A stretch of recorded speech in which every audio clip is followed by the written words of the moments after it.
So right now we're going to have a look at a situation where we have a faulty cell within the battery.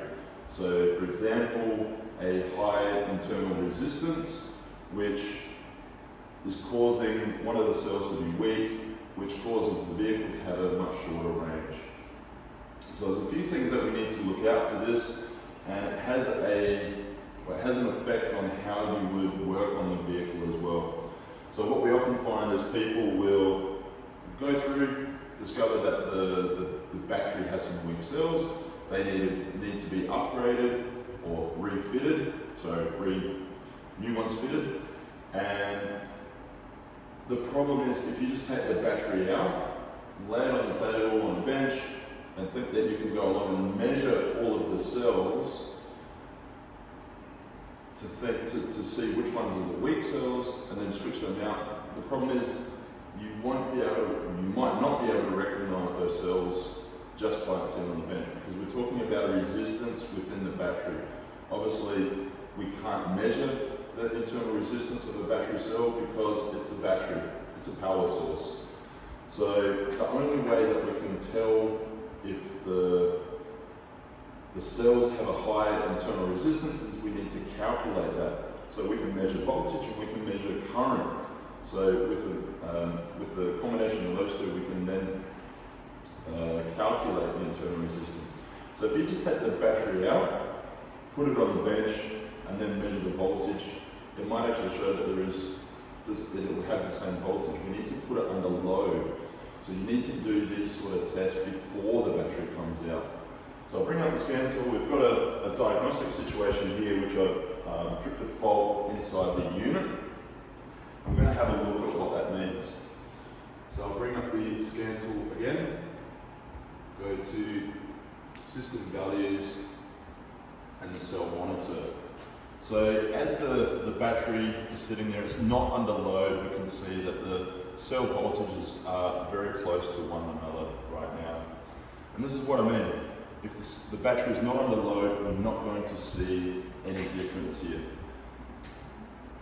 But if I now put the battery under full load, and then we can take a look at the cells. Just have a look here. All the cells are within kind of 0.3, but once we go over to this side, slot number 6, we see a larger discrepancy in voltage there. So looking at almost 0.3 of a volt. So that's this battery over here, or cell over here. And we can also see with voltage differences over 0.2 volts, it's going to bring up a fault. So we can see the high voltage fault here. And I'm sure if I go into the fault diagram, into the DTCs, fault codes, you can see here we have a cell error voltage low. And that's completely normal for a cell to do something like that as well.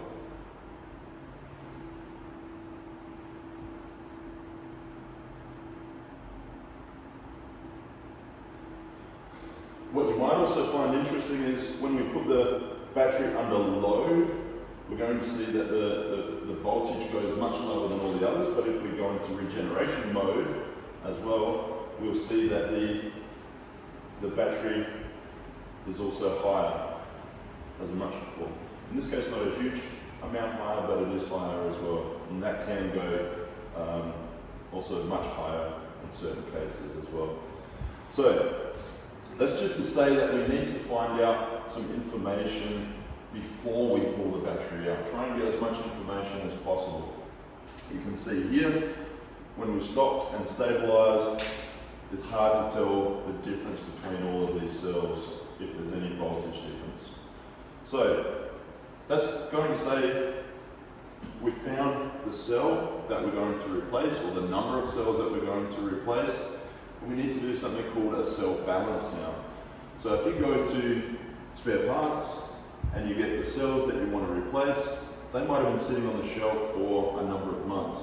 So they will have most likely a different voltage to all of the others.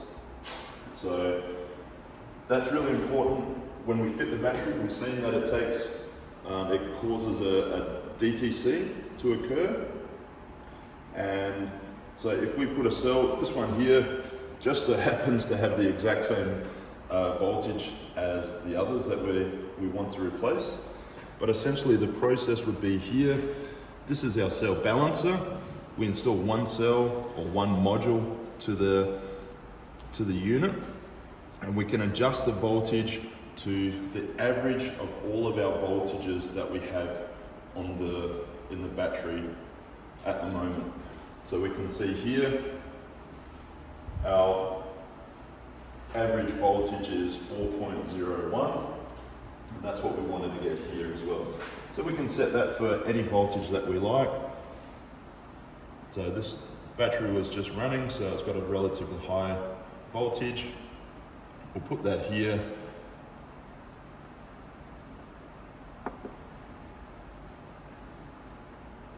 Go through the process. You can see here,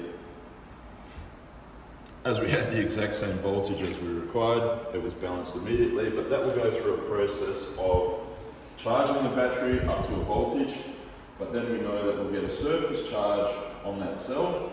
So we'll go through a process of charging, slightly discharging, charging up again, slightly discharging, until it gets to a stable voltage that you've set here. And that's the general idea of a cell balance. So the process now, you would do that after you've established which cell is the problem, which cells are the problem, and then you would go through, start balancing these ones. We would go through the procedure here of removing the cover, the cells, obviously going through the shutdown procedure in order to do that. So that's the general idea on doing a cell balance. Once you've got the old one out, we can fit this cell and everything would then be good to go.